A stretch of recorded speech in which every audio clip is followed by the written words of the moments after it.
সমাজের বিপরীতে গিয়ে আপনি কোনো উইডো বা ডিভোর্সি নারীকে বিয়ে করার সিদ্ধান্ত নিয়েছেন। তিনি আবার আপনার থেকে বয়সে অনেকটাই বড়। স্ত্রীকে হতে হবে বয়সে ছোট, এটা নিয়ে পুরুষদের চিরন্তন ধারণা আমাদের জানা আছে। কিন্তু এখন বলবো, বয়সে বড় নারী বিয়ে করলে কি হয়, কি লাভ হয়। উইডো বা ডিভোর্সি নারীকে বিয়ে করার সিদ্ধান্ত নিয়েছেন, তার একটি সন্তানও আছে। আপনি সেই অনাথ শিশুটির পিতৃপরিচয় দেবেন, অবলম্বন হবেন, তার একটি আশ্রয় হবে।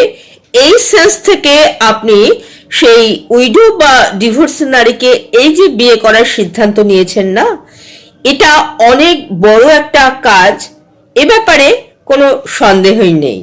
কারণ অনেক বিরোধিতা সমাজের মানুষজন আপনাকে করবে, আপনি পাশে অনেককেই পাবেন না, খুব কাছের মানুষকে আপনার পর বলে মনে হবে।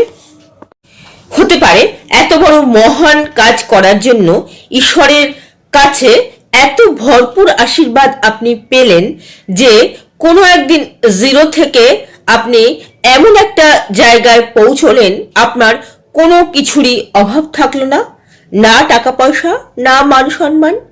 কারণ এইসব অসহায় মানুষজনের পাশে আপনার মতো কজন দাঁড়ায়।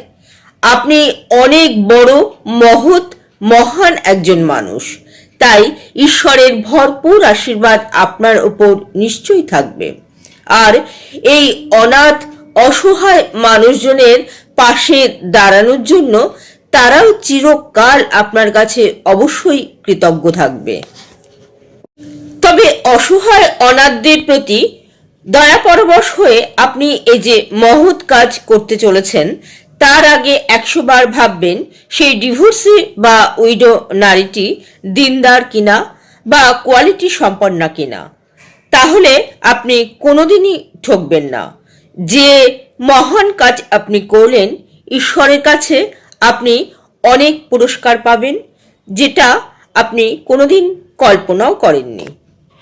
আপনি চট করে কোনো সিদ্ধান্ত নেন না, অন্যের কথা খুব মনোযোগ দিয়ে শোনেন। আপনি জানেন কোন সিদ্ধান্তের জন্য ভবিষ্যতে কষ্ট পেতে হতে পারে।